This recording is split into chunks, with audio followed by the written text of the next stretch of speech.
Okay, so just wanted to show everyone really quickly how to set up and use Zoom for meetings. So if you go to zoom.us up here, or if you just Google Zoom, it'll be the first one that comes up. Zoom.us, and then when you come to the home screen on the website, you want to sign up. So it says sign up, it's free. I've already made an account, so I'm not going to sign up again. So yeah, if you just use your work email address or whatever email address you want, you can sign in with Google. You can use your Facebook account for easy sign in. However you want to sign up that way. And then when you've signed up, it'll send you an email notification for verification of the account. So if you just do that, click the link in that email, and then your account will be set up. So we're just going to sign in.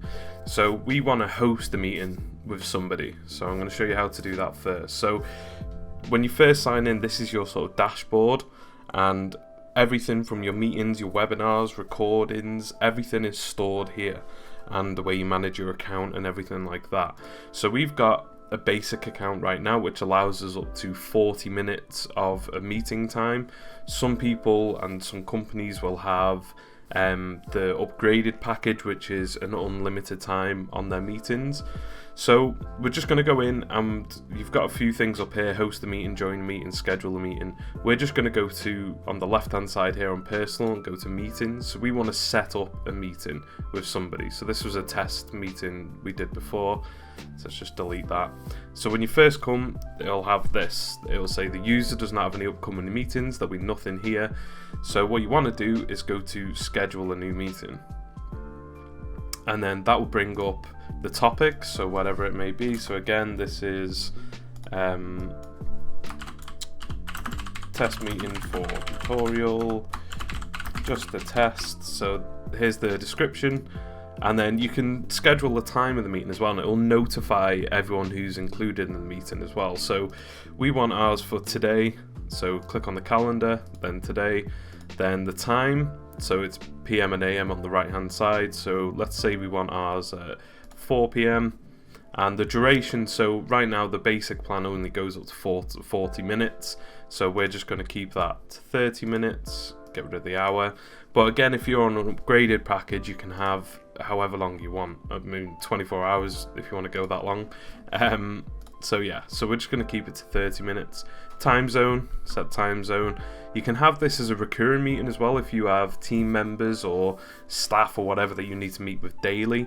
Instead of resetting this up every single time, you can just say, right, at 4 o'clock every day we're going to have our daily meeting, repeat every day. You can repeat it every 2 days, whenever you want, and set an end date as well. So maybe the end of the week, you could have had daily meetings every week. They've all been recorded, and then you can end that week, box all those recordings off, keep those recordings there, so then you can look back on them for reference later. But we're just going to keep, for now, just the meeting as it is. Meeting ID, generate automatically, or personal meeting ID, just leave it on generate automatically. Meeting password, I would have some sort of password. Obviously, if it's a personal thing, you don't want just random people or random people in your organisation or whatever jumping in on the meetings, then set a password, and the password that's set can only be accessed by the people you send it to. So if you send a blanket email out to all your staff with the password in, obviously everyone can join, but you just want to send it to specific people. So on the left hand side here, you got next one down is the video. So do you want the host to have video on? Yeah, probably. These Zoom meetings are kind of replacing face-to-face meetings, so you want video on them all. Video on the host, video on the participant on, both of them. Audio, so telephone and computer audio. People can just dial in from their telephones if they don't have computers, or if they don't have a laptop with a microphone and a video, so they can just dial in and still listen in from their phones. So what you want on there is both, probably, because some people will be dialing in, some will be using their computers. And then next one down, you've got meeting options. So enable join before host. So you're the host. Do you want people to join in, be able to join the meeting before you? Probably not, so I'd leave that off, because you want to be there set up ready for them to join in, and you can host the meeting then. Mute participants upon entry. Don't really see the point in that.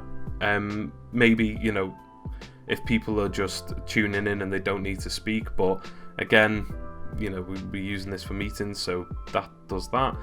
Enable waiting room, I'd put this on because if people are just getting ready, you know, they're getting their brews and they're waiting around, they can just join the waiting room and then they'll get notified straight away on their screens when you've gone live with your meeting. So I would put a waiting room on, and then record the meeting automatically on the local computer. So depending on your storage and how much space you have, I don't know how big the files are. The video files, don't necessarily think they'll be that big. But if you want to look back on the meetings, if they're appraisals or whatever they are, then you can record and keep that as a video file from you and your participants. So we're going to take that off for now because I don't want to record anything right now, and then just hit save. So then after you've saved, it'll give you a rundown and a summary of your meeting, test meeting, the topic, the description, the time. So you can add this to if you have clients or if you have staff or whatever, people that you work with, they all are on an Outlook calendar system or a Google calendar or Yahoo. You can add it to the calendar as well. So if you click on one of these, it'll add it to the calendar and it'll notify them that at 4 o'clock today, this meeting's happening, and it'll ping up as a notification for them. So really, really handy.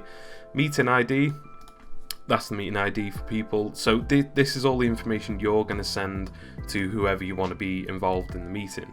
So the meeting does require a password, that's the password. And then this is the join URL. So this is what they will copy. And then this is what they will paste. This is what they will paste to be able to join that meeting. So if they do it right now, it's just running the Zoom thing. We'll get to that in a minute, but that's how they join the meeting. So video host tells them sort of what's happening within the meeting type of thing. And then if you're sending these invitations out, instead of doing what I was doing then is copying them, you can just copy the invitation. It tells you who's doing the actual meeting, who's hosting it, topic, test meeting, time, gives them all that, gives them a URL, gives them the meeting ID and the meeting password. So we're going to copy that, and then you can just go to your emails, send whoever you want to be involved in the meeting, you know, send them that invitation. So then once you've sent that invitation, what you can do then, so it's coming up to 4 o'clock, you can hit start this meeting. So now I'm the host, so I'm starting this meeting. So you want to open up Zoom. This will just open it up.